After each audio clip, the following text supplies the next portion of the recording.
بیاہ کے موقع پر جو ایسی رسومات شامل ہو گئی مسلمانوں میں جو کہ نہیں ہونی چاہیے تھی.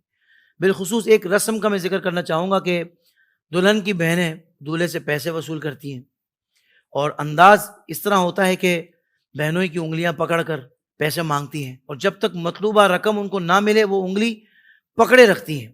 اس میں دولہے کے بھائی دوست وغیرہ سب دلہن کی بہنوں سے اور دیگر خواتین سے بات بھی کرتے ہیں, ہنسی مذاق بھی کرتے ہیں. تو کیا اس طرح رقم وصول کرنا درست ہے؟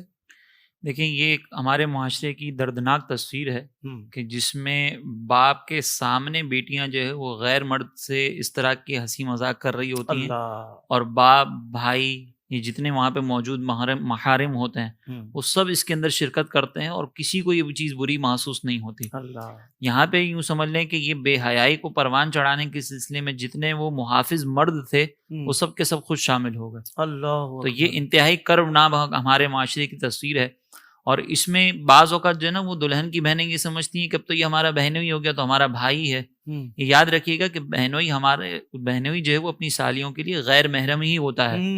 وہ ایسے ہی غیر مرد ہے, اس کی انگلی پکڑنا ایسے ہی ہے جیسے آپ نے روڈ پر کسی مرد کی انگلی پکڑ لی. اللہ اکبر. یہ اگر یہی عورت اگر روڈ پر چلتے کسی مرد کی انگلی پکڑ کے بیٹھ جائے تو کیا یہ ہمارے معاشرے میں اچھا سمجھا جائے گا؟ نہیں. تو ان دونوں میں کوئی فرق نہیں ہے, بس یہ ہے کہ یہاں پہ یہ وائٹ کالر کرپشن ہے اور وہ جو ہے وہ بلیک کالر کرپشن ہے. کرپشن دونوں ہی ہیں, اللہ برائی دونوں ہی ہیں, لیکن ہم ایک چیز کو برائی نہیں سمجھ رہے, یہ ہمارا قصور ہے. اور یہ جو اس انداز سے نا کہ ہم انگلی جب تک نہیں چھوڑیں گے جب تک ہمیں پیسے نہیں ملیں گے, اس کو بعض علماء نے یہ بھی لکھا ہے کہ یہ رشوت کے زمرے میں آتا ہے. لہٰذا اگر اس طریقے سے کوئی رقم وصول کی ہے تو اس رقم کا وصول کرنا بھی ناجائز ہے, اور باقی جتنا طرفہ تماشا لگا ہوا ہے اس کا انتظام جس نے کیا ہوگا وہ بھی گناہ گار ہوگا. یہ تو کرنے والے تو گناہ گار ہیں ہی, اور جو ان چیزوں پر راضی ہے جیسے گھر کے سربراہان ہوتے ہیں, خاندان کے جو بڑے ہوتے ہیں, وہ سب کے سب اس گناہ میں برابر کے شریک ہوں گے, کیونکہ یہ بے حیائی ہو رہی ہے اور یہ ان کے لیے گناہ جاریہ ہوگا. اس کی باقاعدہ ویڈیوز وغیرہ بنتی ہیں, پھر عام ہوتی ہیں, پھر ہمارے یہاں پر ویڈیوگرافرز جو ہوتے ہیں وہ ساری اس طرح کی تصویریں اور ویڈیوز جو ہے اپنے پیجز پر ڈالتے ہیں. تو یہ گناہ جاریہ کا جو سلسلہ ہو رہا ہے یہ بھی اس جو انتظام کرنے والے ہیں اس پر بھی آئے گا, جو یہ سارے کام کر رہے ہیں ان پر بھی آئے گا. لہٰذا شادی اس کے بغیر بھی کی جا سکتی ہے.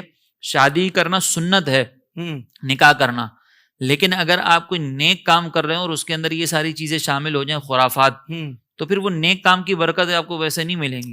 لیکن نماز پڑھنا فرض ہے, اور اللہ تبارک و تعالیٰ نے اس کا فائدہ یہ بیان کیا کہ نماز بے حیائی اور برائی سے روکتی ہے. لیکن اگر کوئی ریاکاری کر کے نماز ادا کر رہا ہو تو پھر اس کو نماز کی وہ برکتیں نہیں ملتی, حالانکہ کر عبادت ہی رہا ہے. اسی طریقے سے نکاح کا معاملہ ہے. جب نکاح کے اندر یہ سارے خرافات ہوں گے تو پھر آگے جو مسائل ہوتے ہیں نا نکاح کے بعد وہ ان خرافات کی وجہ سے ہی ہوتے ہیں. ورنہ نکاح کرنا ایک مبارک عمل ہے, ایک برکت والا عمل ہے, اس سے فضیلتیں حاصل ہوتی ہیں. سرکار علیہ السلام نے فرمایا جس سے نکاح کیا اس نے اپنا آدھا دین مکمل کر لیا. لیکن ہمارے یہاں پر نکاح کرنے کے بعد پریشانیاں بڑھ جاتی ہیں, اس کی وجہ یہ بنتی ہے بنیادی طور پر. اللہ